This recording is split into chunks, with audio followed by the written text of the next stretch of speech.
नमस्कार सभी को। आज हम बीएससी थर्ड ईयर का जो नेक्स्ट टॉपिक है वो पढ़ने जा रहे हैं, structure and types of RNA. इससे पहले वाली क्लास में हमने structure and types of DNA पढ़ा था। जो आरएनए है उसका जो फुल फॉर्म है राइबोज न्यूक्लिक एसिड। तो ये भी एक तरह से न्यूक्लिक एसिड यानी कि एसिडिक इन नेचर है, और राइबोज शुगर है। जैसे डीएनए के अंदर डीऑक्सीराइबोज शुगर मिलती है, वैसे इसके अंदर राइबोज शुगर मिलती है। यानी कि जो 2 कार्बन है उसके ऊपर से जो ऑक्सीजन डीऑक्सीराइबोज में हटा हुआ था, OH था, वो H था, वो इसमें OH है। तो इसीलिए ये राइबोज न्यूक्लिक एसिड है। जो राइबोज न्यूक्लिक एसिड है वो न्यूक्लियोटाइड्स का पॉलीमर है जो एक दूसरे से फॉस्फोडाइएस्टर लिंकेज यानी कि बॉन्ड से जुड़े हुए हैं। उसके बाद में सबसे पहला ये जेनेटिक मटेरियल था, यानी कि जो इवोल्यूशन के टाइम जो बहुत पुराने जो ऑर्गेनिजम्स थे उसमें ये माना जाता है कि सबसे पहले आरएनए ही as a genetic material living organisms में था। उसके बाद में थ्रू आउट इवोल्यूशन डीएनए उसके बाद में जेनेटिक मटेरियल बना। चार्ल्स बोयस ने इनकी कैटालिटिक जो प्रॉपर्टी है वो भी डिस्कवर की थी अर्लीस्ट फॉर्म्स ऑफ लाइफ में। उसमें उन्होंने कहा कि जो आरएनए है वो जेनेटिक इंफॉर्मेशन के साथ साथ जो कैटालिटिक बायोकेमिकल रिएक्शंस थे वो भी ये कैरी आउट करता था। तो इसीलिए ऐसे आरएनए जो कि एंजाइम्स की तरह काम करते हैं, जो कि कैटालिटिक एक्टिविटीज को करते हैं, उनको राइबोजाइम्स कहेंगे। यानी कि आरएनएज हैविंग कैटालिटिक एक्टिविटी, तो वो राइबोजाइम्स हो गए। उसके बाद में जैसे ये सब थ्योरी वगैरह कैच है, उन्होंने स्प्लाइसिंग, ये सेम कैटालिटिक एक्टिविटी की बात हो रही है कि आरएनए की जो स्प्लाइसिंग एक्टिविटी थी वो टेट्रा हिमनिया थर्मोफिलिया में देखा था। और उन्होंने देखा था कि एक अनप्रोसेस्ड आरएनए है वो अपने आप को ही स्प्लाइसिंग यानी कि काट काट के छोटा करके खुद को ही एडिंग जोड़ रहा है। तो ये एक तरह से आरएनए की खुद की कैटालिटिक एक्टिविटी थी जो कि वो कर रहा था, इसलिए ये एंजाइमेटिक एक्टिविटी भी यहाँ के अंदर ये कर रहा था। तो ये सिंगल स्ट्रैंडेड होते हैं, जैसे कि डीएनए में हमने पढ़ा कि वो डबल स्ट्रैंडेड होते हैं जो कि एंटी पैरेलल चलते हैं। यानी कि दूसरे से एक अगर 5 प्राइम से 3 प्राइम की डायरेक्शन में चल रहा है तो एक 3 प्राइम से 5 प्राइम की डायरेक्शन में चलता है। ये डीएनए के लिए था। आरएनए सिंगल स्ट्रैंडेड होते हैं। कभी कभी आप सुनेंगे कि डबल स्ट्रैंडेड आरएनए। वो डबल स्ट्रैंडेड आरएनए भी क्यों? क्योंकि वो आपस में उनका जैसे कोई नाइट्रोजनस बेस है वो सामने अगर है तो वो पेयरिंग हो जाती है उस वजह से। अदरवाइज ये सिंगल स्ट्रैंडेड ही आप सुनेंगे। कुछ कुछ बहुत रेयर होता है जहाँ पे आप डबल स्ट्रैंडेड सुनेंगे। ये सिंगल स्ट्रैंडेड स्ट्रक्चर है जो कि प्रोटीन सिंथेसिस के अंदर डायरेक्टली और इनडायरेक्टली इन्वॉल्व होते हैं। जैसे सारे आप आगे जो जो आरएनए के टाइप्स पढ़ेंगे जितने भी, वो सारे के सारे प्रोटीन सिंथेसिस के अंदर या तो डायरेक्टली इन्वॉल्व होते हैं या फिर इनडायरेक्टली भी उनका इन्वॉल्वमेंट ले दे के घूम फिर के वो प्रोटीन सिंथेसिस पे ही आता है। ये जेनेटिक मटेरियल की तरह भी काम करता है। जैसे प्लांट वायरसेस हैं बहुत सारे, उनके अंदर आरएनए ही जेनेटिक मटेरियल है। एक और आपको मैंने एग्जांपल बताया था साई 174 बैक्टीरियोफेज, वो भी जिसके अंदर जेनेटिक मटेरियल आरएनए ही है। तो अ, ये मैसेंजर की तरह काम करता है जिसको एमआरएनए कहते हैं। यानी कि ये जो डीएनए के अंदर जो भी सीक्वेंस है, जो जीन्स हैं, उनको उनसे कौन से प्रोटीन बनेंगे उनको ये कोड करता है मैसेंजर आरएनए, और उससे फिर प्रोटीन्स का फॉर्मेशन होता है। अडेप्टर जिसको कि टीआरएनए या सॉल्युबल आरएनए भी बोलते हैं। उसके बाद में स्ट्रक्चरल जिसको आरआरएनए कहते हैं। ये सब और कुछ केसेस में कैटालिटिक फंक्शन भी इनका जिनको जो कि राइबोजाइम्स कहलाते हैं। तो ये इनके काम होते हैं। ये इसका बहुत ज़्यादा ये लंबे नहीं होते हैं। जैसे डीएनए बहुत ज़्यादा लंबा होता है, जिसके अंदर मतलब थाउजेंड क्या मिलियंस में न्यूक्लियोटाइड होते हैं, जबकि इनके अंदर बहुत थाउजेंड्स के अंदर ही न्यूक्लियोटाइड होते हैं। यानी कि शॉर्ट होते हैं, बहुत ज़्यादा लंबे नहीं होते हैं राइबो जो ये आरएनएज होते हैं। अब आरएनए वर्सेस डीएनए इनका अगर देखा जाए तो आप पहले में ही देख रहे हैं कि आरएनए है वो सिंगल स्ट्रैंडेड होता है जबकि डीएनए डबल स्ट्रैंडेड होता है। फिर जो सेकंड डिफरेंसेस है वो ये है नाइट्रोजनस बेस। जो नाइट्रोजनस बेस है, आरएनए के अंदर साइटोसिन, गुआनिन, एडेनिन और यूरेसिल मिलते हैं, जबकि डीएनए में हमने पढ़ा था साइटोसिन, गुआनिन, एडेनिन और थाइमीन। तो यहाँ पे यही डिफरेंस है कि डीएनए में थाइमीन था, जबकि आरएनए के अंदर आप यूरेसिल पढ़ेंगे, थाइमीन नहीं होता है। अब आरएनए के स्ट्रक्चर की अगर बात करें तो इसके भी 3 मेन कंपोनेंट है डीएनए की तरह, फॉस्फेट ग्रुप है, शुगर है और नाइट्रोजनस बेसिस है। बस इसमें एक जो डिफरेंस है वो ये है कि जो शुगर है वो राइबोज है, जबकि डीएनए के अंदर डीऑक्सीराइबोज थी, और नाइट्रोजनस बेसिस में इसके अंदर थाइमीन की जगह यूरेसिल है। तो अब नाइट्रोजनस बेसिस की बात करें तो सेम इसके अंदर भी प्यूरिन्स और पायरिमिडिन्स है, और वही प्यूरिन्स है, एडेनिन और गुआनिन है जो कि डबल रिंग स्ट्रक्चर है, और पायरिमिडिन है जो सिंगल रिंग स्ट्रक्चर है जो कि साइटोसिन और यूरेसिल है। तो यूरेसिल इसमें क्या है, पायरिमिडिन है। उसके बाद में न्यूक्लियोटाइड किसको कहते हैं ये भी मैंने आपको बताया था पिछली क्लास में भी।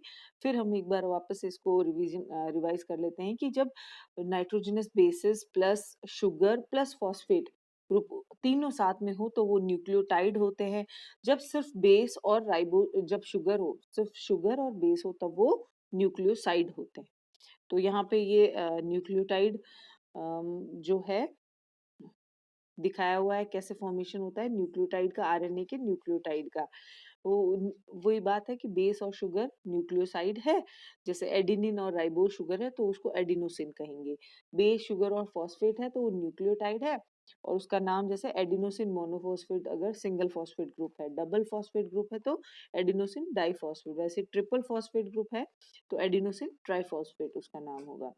तो ये उसी तरीके से दिया हुआ है। इसमें अब आपको ध्यान रखने वाली बात क्या है कि जो राइबोज शुगर है, तो इसमें आप देखेंगे कि जो राइबोज शुगर के अंदर जो 2 कार्बन पे है इसमें OH दिख रहा है, जबकि डीएनए का अगर आप यही शुगर वाला पार्ट देखेंगे तो इसमें आपको सेकंड कार्बन के ऊपर HH दिखेंगे, ऊपर भी H होगा, नीचे भी H होगा। हाँ, तो अब इसमें देखने वाली बात यह है कि जो शुगर का फर्स्ट कार्बन है उससे नाइट्रोजनस बेस जुड़ते हैं और फिफ्थ कार्बन से फॉस्फेट ग्रुप जुड़ता है, और जो थर्ड कार्बन है उससे जो नेक्स्ट न्यूक्लियोटाइड वाला मॉलिक्यूल है वो जुड़ता है। इस टाइप से ऐसे इनका बॉन्डिंग होती है। तो यहाँ पे आप इसमें इस पिक्चर में आप देख रहे होंगे, हाँ जी, तो इसमें आप अभी ये देख रहे होंगे कि जो जो राइबोज शुगर है वो उसके थर्ड कार्बन से दूसरा वाला जो न्यूक्लियोटाइड है वो जुड़ा हुआ है, और कौन से बॉन्ड से जुड़ा हुआ है, फॉस्फोडाइस्टर बॉन्ड। ये एक कोवेलेंट बॉन्डिंग है।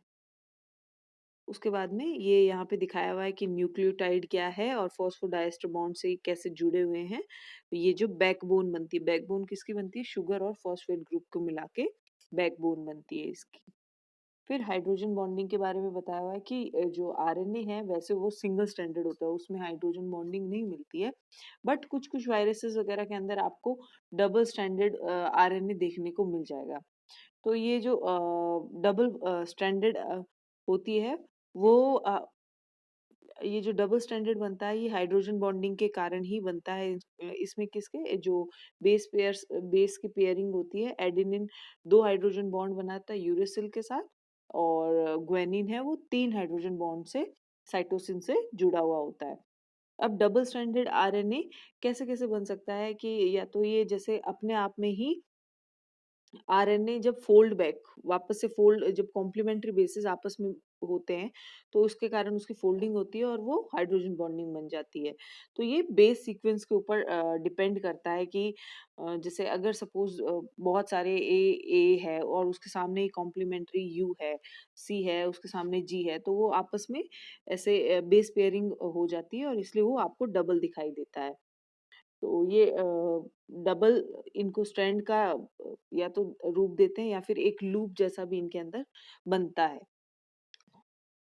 ये आप देख पा रहे होंगे कि कैसे, जैसे यहाँ पे आप देख पा रहे होंगे कि बल्ज लूप कैसे बन रहा है। ये कॉम्प्लीमेंट्री जो रीजन्स है वहां पे हाइड्रोजन बॉन्डिंग हो रही है, उस कारण से ये डबल स्ट्रैंडेड बन रहा है, अदरवाइज ये डबल स्ट्रैंडेड नहीं होता है।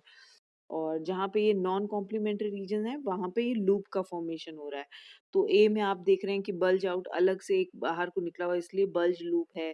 फिर कहीं कहीं बीच में एक लूप जैसा बना हुआ इंटरनल लूप है, या मल्टी ब्रांच्ड जंक्शन की तरह, जैसे चारों तरफ से अगर उसके अंदर ब्रांचिंग हुई ये ऐसे बॉन्डिंग बन जाती है, हाइड्रोजन बॉन्डिंग कॉम्प्लीमेंट्री बेसिस होने के कारण, तो ये मल्टी ब्रांच जंक्शन कहलाता है। स्टेम लूप कैसे बनता है, ये भी आपको लास्ट डी वाले में दिख रहा है, जिसको कि हेयर पिन लूप भी कहते हैं। अब डीएनए के इसके आरएनए के टाइप्स की बात करें तो प्रोकैरियोट्स और यूकैरियोट्स में तीन तरह के, मेन तो तीन तरह के होते हैं, और भी होते हैं बट मेनली तीन तरह के आरएनएज होते हैं। एक होता है मैसेंजर आरएनए, जिसको शॉर्ट में हम एमआरएनए कहते हैं, एब्रीविएशन जिसकी एमआरएनए है। ट्रांसफर आरएनए जिसको टीआरएनए, राइबोसोमल आरएनए यानी कि आरआरएनए। दूसरे कुछ और हैं जैसे स्मॉल न्यूक्लियोलर आरएनए जिसका एब्रीविएशन एसएनआरएनए है, माइक्रो आरएनए का एमआईआरएनए, स्मॉल इंटरफेरिंग आरएनए एसआईआरएनए और हेटेरोजेनस न्यूक्लियर आरएनए एचएनआरएनए। तो ये कुछ दूसरे आरएनएज भी है, जिसमें ये जो हेटेरोजेनस न्यूक्लियर आरएनए है ये एमआरएनए का ही अनप्रोसेस्ड टाइप है, यानी कि ये हम थोड़ा आगे आपको बताएंगे कि रफ, जैसे एक रफ सा मटेरियल बनता है ना, वो जैसे एचएनआरएनए, फिर उसमें जब स्प्लाइसिंग हो, कट छांट के फिर उसके ऊपर कैपिंग होके उसकी टेलिंग अच्छे से, उसका प्रोसेस्ड जब मटेरियल बनता है तो वो एमआरएनए बन जाता है, उसका एकदम तैयार रेडी जो चीज़ है वो एमआरएनए है वैसे। अब मैसेंजर आरएनए के बारे में अगर हम पढ़ें तो मैसेंजर आरएनएज का मेन फंक्शन क्या है, ये मैसेंजर की तरह काम करता है, इसका नाम ही जैसे लिखा हुआ है मैसेंजर। इसका काम क्या होता है कि जो डीएनए के ऊपर जो जीन्स होती हैं उनके अंदर जो भी इंफॉर्मेशन होता है उनको प्रोटीन के रूप में उसके हिसाब से प्रोटीन का सिंथेसिस करने का काम मैसेंजर आरएनए का होता है। तो यहाँ पे आप इस डायग्राम में देख रहे होंगे कि ये वाला, इस वाले डायग्राम में आपको दिख रहा होगा कि जैसे डीएनए किसके अंदर है, सेल के न्यूक्लियस के अंदर फॉर्मेशन हुआ और उसी से फिर थ्रू ट्रांसक्रिप्शन एमआरएनए बना, जो कि अनप्रोसेस्ड आरएनए था, जिसको अगर जब तक वो न्यूक्लियस के अंदर है वो एचएनआरएनए कहलाता है। बट हम इसमें अभी एचएनआरएनए बिल्कुल नहीं बोलते, आप कंफ्यूज हो जाएंगे, इसको हम एमआरएनए ही बोल रहे हैं, ठीक है ना। तो वो न्यूक्लियस के अंदर एमआरएनए बना और फिर वो साइटोप्लाज्म में आता है वो एमआरएनए, और वहां आके उसके साथ राइबोसोम्स, वहां पे साइटोप्लाज्म में बहुत सारे राइबोसोम्स होते हैं, वो उसके साथ अटैच हो जाते हैं। और अटैच होने के बाद में ये यहाँ पे, ये आप देख रहे होंगे, ये यहाँ पे जैसे सपोज ये यहाँ पे अटैच, ये सॉरी, ये जैसे बाहर आया है, पूरा ही राइबोसोम बाहर आया, क्या एमआरएनए बाहर आया, जैसे यहाँ से अटैच हुआ, यहाँ से अटैच होकर अब ये राइबोसोम पूरा इसको रीड करेगा, ठीक है। इसके ऊपर ऊपर ऊपर ऊपर ऊपर जाता रहेगा, रीड नहीं करता ये, ऊपर यहाँ से यहाँ तक मूव करेगा, और साथ साथ में इसके ऊपर जो भी कोड है, जो भी ये नाइट्रोजनस बेसिस से जो कोड बनते हैं उसके हिसाब से अमीनो एसिड्स, ये मोती मोती से जो दिख रहे हैं ना, ये एक एक एक एक एक एक अमीनो एसिड आपस में पेप्टाइड बॉन्ड से जुड़ते जाएंगे और प्रोटीन का फॉर्मेशन करते जाएंगे। तो ये एमआरएनए से क्या हुआ कि इसके अंदर जो भी, जैसे डीएनए, डीएनए से एमआरएनए ही बनता है, तो डीएनए के ऊपर जो भी इंफॉर्मेशन थी वो सारी एमआरएनए में ट्रांसफर हो गई, और एमआरएनए के ऊपर वाली जो भी इंफॉर्मेशन है वो प्रोटीन फॉर्म में, प्रोटीन उसका बन गया। अब हम स्ट्रक्चर की अगर बात करें तो जो डीएनए से जो आरएनए बनता है उसको एचएनआरएनए कहते हैं। उस एचएनआरएनए में लगभग मतलब 80 टू 90% हिस्सा तो जैसे जंक फालतू का डीएनए होता है, सिर्फ 10 टू 15% ऐसा होता है जो काम का प्रोटीन वाला पार्ट होता है। तो वो जो बेकार का हिस्सा था, जो लगभग 90% हिस्सा है, उसको काट दिया जाता है और सिर्फ जो 10% का काम का है उसको आपस में जोड़ दिया जाता है। तो अब उसके बाद में वो और उसके कैप पे कैपिंग की जाती है, जिसको 7 मिथाइल गुआनिसिन ट्राइफॉस्फेट की कैप बनती है, 5 प्राइम एंड पे बनती है एमआरएनए के, और पॉली ए टेल बनती है, यानी कि जहाँ पे बहुत सारे 20 से लेके लगभग 2500 2000 तक एडिनिन जुड़ते हैं, उसको पॉली ए टेल कहते हैं। वो आरएनए में जो एमआरएनए उससे जुड़ता है। तो फाइनल ये जो प्रोसेस्ड जो एमआरएनए है वो अब एमआरएनए कहलाया है। जो अनप्रोसेस्ड था उसको एचएनआरएनए कहा, और जो प्रोसेस्ड एकदम फाइनल जो रूप है जो कि प्रोटीन बनाने के लिए रेडी है, जिससे अब प्रोटीन का सिंथेसिस होगा, वो एमआरएनए है। तो जो कैप है इसमें जो 5 प्राइम एंड पे जो एमआरएनए के जो 7 मिथाइल गुआनोसिन ट्राइफॉस्फेट कैप लगी है, उसका मेन काम क्या होता है कि यहाँ पे जैसे ट्रांसलेटरी मैकेनिज्म के लिए रिकॉग्नाइजेशन का काम करता है, जैसे राइबोसोम को आके इसके ऊपर जुड़ना है, ये रिकॉग्नाइजेशन के लिए। सेकंड जो 5 प्राइम एक्सोन्यूक्लियस है उससे इसके डिग्रेडेशन को भी बचाता है ये, तो उससे भी प्रोटेक्ट करता है। 3 प्राइम एंड पे भी सेम यही है कि एडिनाइल रेसिड्यू जो लगा हुआ होता है उसका काम भी ये होता है कि ये उस टेल को, उस पूंछ को भी 3 प्राइम एक्सोन्यूक्लियस है उसके अटैक से बचाता है। तो 3 प्राइम पे और 5 प्राइम एंड पे कुछ नॉन कोडिंग सीक्वेंस भी होते हैं जो कि आगे फर्दर ट्रांसलेट नहीं होते, यानी कि उनसे प्रोटीन का सिंथेसिस नहीं होता है। तो यहाँ पे आप ये देखेंगे, तो जो इंटरवेनिंग रीजन होते हैं नॉन कोडिंग सीक्वेंस के बीच में, जो कि 5 प्राइम और 3 प्राइम एंड के बीच में प्रेजेंट होता है, वो कोडिंग रीजन होता है जिससे एक्चुअल प्रोटीन का सिंथेसिस होता है। तो अब आप यहाँ पे ये वाला डायग्राम देखेंगे कि यहाँ 5 प्राइम एंड पे तो जैसे वो कैप है, जी कैप है, और 3 प्राइम एंड पे पॉली ए टेल है। उसके बाद में ये जो यूटीआर जो लिखा हुआ है ये अनट्रांसलेटेड रीजन, यानी कि यहाँ पे प्रोटीन नहीं बनेगा, ये वाला रीजन ऐसे ही जाएगा। और 3 प्राइम यूटीआर ये इस वाले का भी प्रोटीन नहीं बनता है। एक्चुअल प्रोटीन सिंथेसिस सिर्फ इतने, जो ये इतना सा सीक्वेंस है इसका होता है, यानी कि ये जो जहाँ पे AUG कोडिंग जो स्टार्ट कोडिंग है वो लिखी होगी वहां से प्रोटीन का सिंथेसिस होगा, और UAG जो कि स्टॉप कोडिंग है यहाँ पे प्रोटीन का सिंथेसिस खत्म हो जाएगा। तो एक्चुअल में तो सिर्फ ये जो इतना पार्ट है इसी से प्रोटीन का सिंथेसिस होता है mRNA के। अब नेक्स्ट ये हेट्रोजीनस न्यूक्लियर आरएनए की बात जो कर रहे हैं, जिसको हम प्रिकर्सर mRNA कहते हैं, यानी कि जिससे फाइनल जो आरएनए है वो बनता है। ये आरएनए का mRNA का प्रिकर्सर है ये HNRNA। ये मैमेलियन न्यूक्लियाई के अंदर जो HNRNA है वो इमीडिएटली कब बनता है, जीन का ट्रांसक्रिप्शन, यानी कि डीएनए से ट्रांसक्रिप्शन से जो mRNA बनता है वो इमीडिएट ट्रांसक्रिप्शन का रिजल्ट है ये HNRNA। तो ये heterogeneous in size and it is very large. तो ये जो HNRNA है ये काफी ज्यादा लंबा होता है, और वही बात है कि इसका 75%, लगभग 75% से ज्यादा ही इस HNRNA का पार्ट है वो डिग्रेड हो जाता है न्यूक्लियस के अंदर। सिर्फ 25% पार्ट बनता है जिससे कि मेच्योर mRNA बनता है। अब इस mRNA के साथ में इसकी कैपिंग होती है, यानी कि कैप पे वो जी कैपिंग होती है, टेलिंग होती है, पॉली ए टेलिंग होती है, स्प्लाइसिंग यानी कि काट छांट होने के बाद कुछ बेस मॉडिफिकेशन होने के बाद ये mRNA बनता है। अब जो अगला है वो tRNA यानी ट्रांसफर आरएनए, इसके बारे में बात करते हैं। जो ट्रांसफर आरएनए वो सबसे स्मॉलेस्ट आरएनए है। ये तीनों में से मेन किस में, तीन कौन कौन से में से, mRNA में से, tRNA में से और rRNA में से सबसे छोटा आरएनए है। इसका जो न्यूक्लियोटाइड होते हैं इसके अंदर वो भी काफी कम होते हैं, और ये जैसे सबसे अबंडेंट तो ये नहीं है, जैसे बीच में एम मैसेंजर आरएनए है वो टोटल जितना भी आरएनए पाया जाएगा सेल के अंदर उसका 5 to 10% होगा। ट्रांसफर आरएनए 10 to 20% होगा, जैसे जितना भी टोटल 100% अगर आरएनए है तो उसमें से 10 to 20% आरएनए है वो टीआरएनए है। और सबसे ज्यादा जो आरएनए है वो राइबोसोमल आरएनए, यानी कि 50 to 80% जो भी आरएनए होता है वो आरआरएनए ही होता है। तो ये जो ट्रांसफर आरएनए ये शॉर्टेस्ट यानी काफी छोटा होता है, इसके अंदर 74 to 95 न्यूक्लियोटाइड ही होते हैं, जनरली 75 न्यूक्लियोटाइड से ही बने हुए होते हैं ये।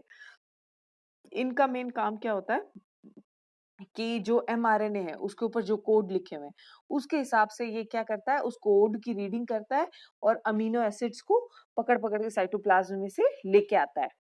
और ये इसका काम है, साइटोप्लाज्म से लेके आएगा अमीनो एसिड्स को, और प्रोटीन सिंथेसिस के मशीनरी में वही मतलब अमीनो एसिड्स जैसे जैसे उसको कोडिंग को रीड करते जाएंगे वैसे वैसे अलग अलग अमीनो एसिड्स आएंगे और वो जुड़ते जुड़ते प्रोटीन पॉलीपेप्टाइड पेप्टाइड बॉन्ड से जुड़ के और ये जो प्रोटीन है उसका सिंथेसिस करेंगे।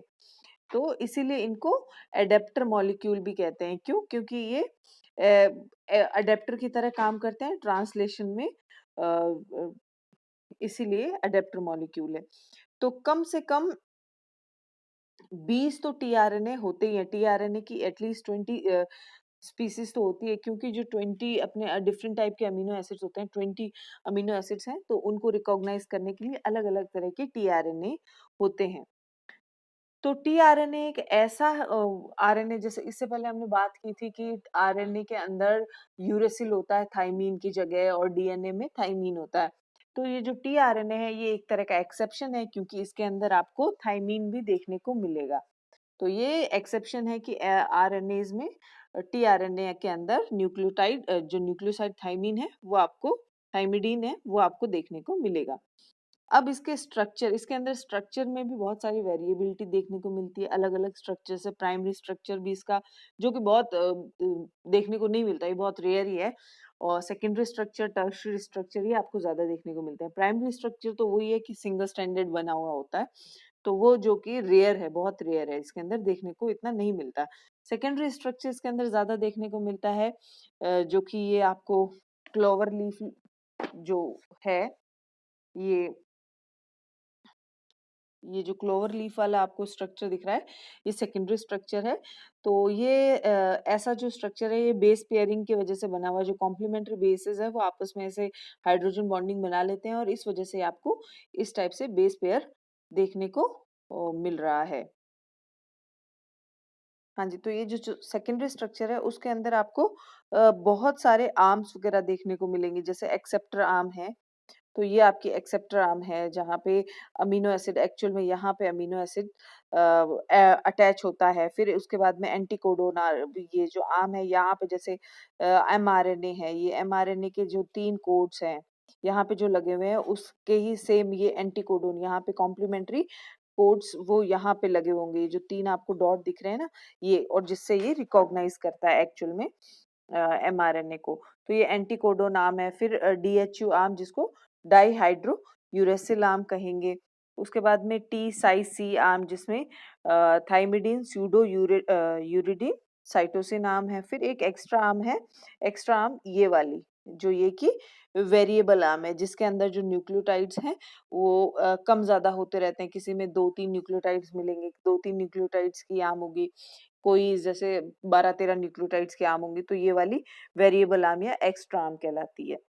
अब इसके अंदर आपको वही यही चीज़ वापस से बताई हुई है। इसमें एक चीज़ याद रखने वाली बात ये है, वो ये कि जो थ जो 3 प्राइम पे है, यहाँ पे, सॉरी, ये जो 3 प्राइम पे है, ये सीक्वेंस आपको याद रखने की ज़रूरत है कि 3 प्राइम पे जैसे 5 प्राइम डायरेक्शन से लें तो सीसीए, ये वाला जो न्यूक्लियोटाइड्स है, ऐसे अटैच्ड है 3 प्राइम पे।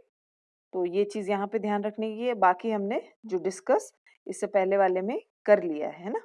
अब ये एक टर्शियरी स्ट्रक्चर है, जो फर्दर कॉइलिंग की वजह से और भी ज़्यादा, जैसे इनके अंदर बॉन्डिंग, हाइड्रोजन बॉन्डिंग की वजह से ये टर्शियरी स्ट्रक्चर टीआरएनए का बनता है।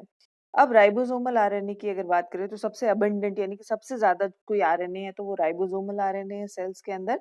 तो ये जो राइबोसोम्स होते हैं अपने, जैसे आपने एंडोप्लाज्मिक रेक्टिकुलम के अंदर भी पढ़ा था कि उनके ऊपर राइबोसोम्स होते हैं, तो रफ एंडोप्लाज्मिक रेक्टिकुलम कहलाते हैं।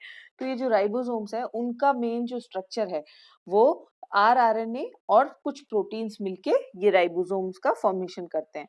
तो इनका भी बहुत इंपॉर्टेंट रोल है प्रोटीन सिंथेसिस के अंदर। जो राइबोसोमल आरएनए हैं, अ, उनका मेन तो जो फंक्शन है वो इतना अच्छे से अंडरस्टूड नहीं हो पाया है, बट उनका ये है कि जो राइबोसोम्स की असेंबली में ये इनका इम्पोर्टेंट रोल है।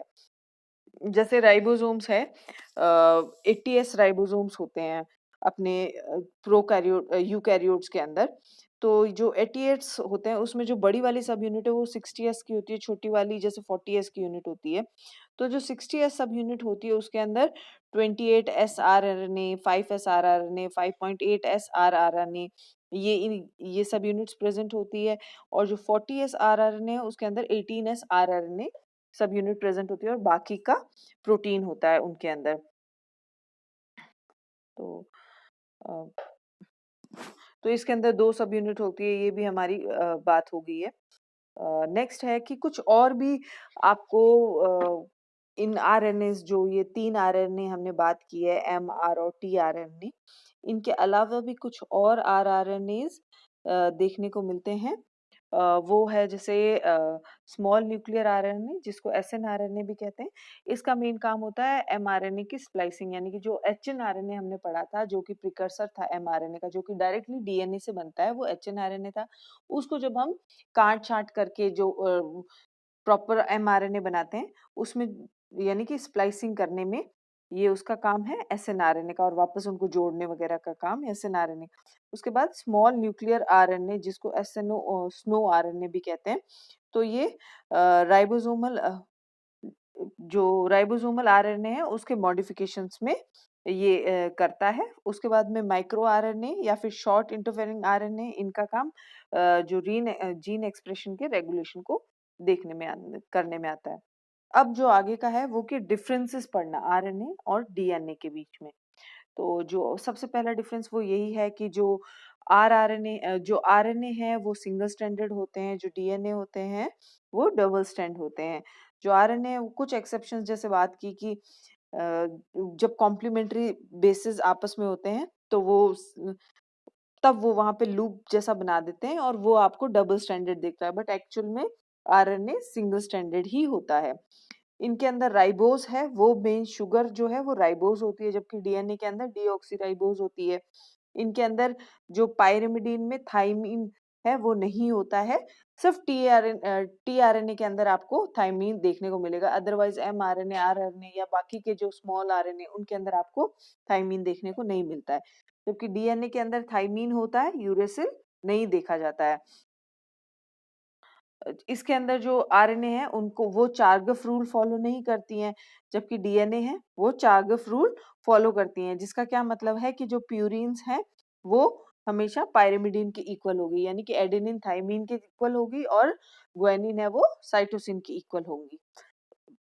उसके बाद में जैसे राइबोज शुगर है इनके अंदर, तो इनके अंदर जो राइबोज शुगर में जो कार्बन 2 पे H और OH है, तो वो जो OH है वो बहुत ज्यादा ससेप्टेबल है जो एल्कलाइन डिग्रेडेशन से। तो एल्कलाइन जो है वो डायरेक्टली क्या करता है कि इसको हाइड्रोलाइज करता है इस ग्रुप को ही।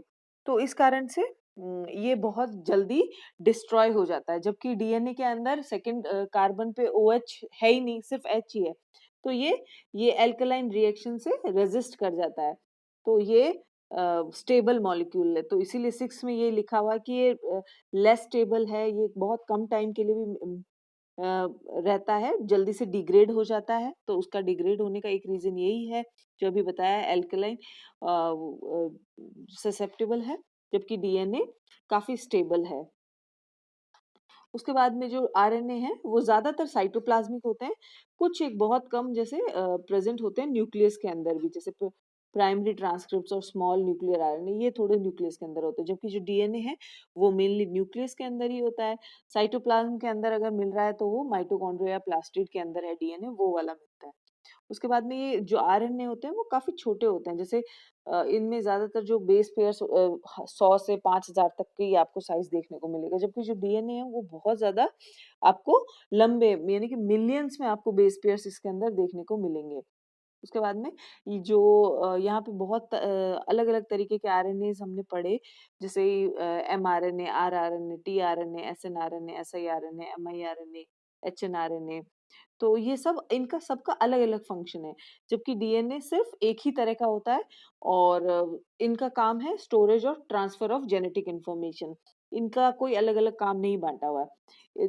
आरएनए के अंदर कोई वेरिएबल फिजियोलॉजिकल फॉर्म्स आरएनए की हमें नहीं देखने को मिलती है, जबकि डीएनए के अंदर हमें अलग-अलग फिजियोलॉजिकल फॉर्म्स देखने को मिलती है, A and B and Z and ये सब कैसे सेल के अंदर, जैसे अल्कलाइन कंडीशन हो गई, या फिर जैसे टेम्परेचर थोड़ा राइज कर दिया तो ए बन जाएगा या जेड बन जाएगा, नॉर्मल वाटर कंटेंट वगैरह सब नॉर्मल है तो बी फॉर्म रहेगा। तो ये ऐसा हमें आरएनए के अंदर देखने को नहीं मिलता। जो आरएनए है वो डीएनए से बनता है, और डीएनए से आरएनए से डीएनए अगर कभी बन रहा है, जो रेयर केस में होता है, तो वो रिवर्स ट्रांसक्रिप्टेज से बनता है। तो ये नहीं, अभी तो आपको इतना ही देखना है कि जो आरएनए है वो डीएनए से बनता है, जबकि जो डीएनए है वो डीएनए से ही बनता है और थ्रू रेप्लिकेशन बनता है। आरएनए की बहुत सारी कॉपीज प्रेजेंट होती है सेल के अंदर, जबकि जो डीएनए है उसकी सिर्फ और सिर्फ सिंगल कॉपी ही प्रेजेंट है एक सेल के अंदर। तो ये सारा हमारा आज डीएनए और आरएनए का डिफरेंस भी हमने पढ़ लिया, और आरएनए का स्ट्रक्चर, टाइप, ये भी हमने पढ़ लिए। तो आज की क्लास बस इतना ही। और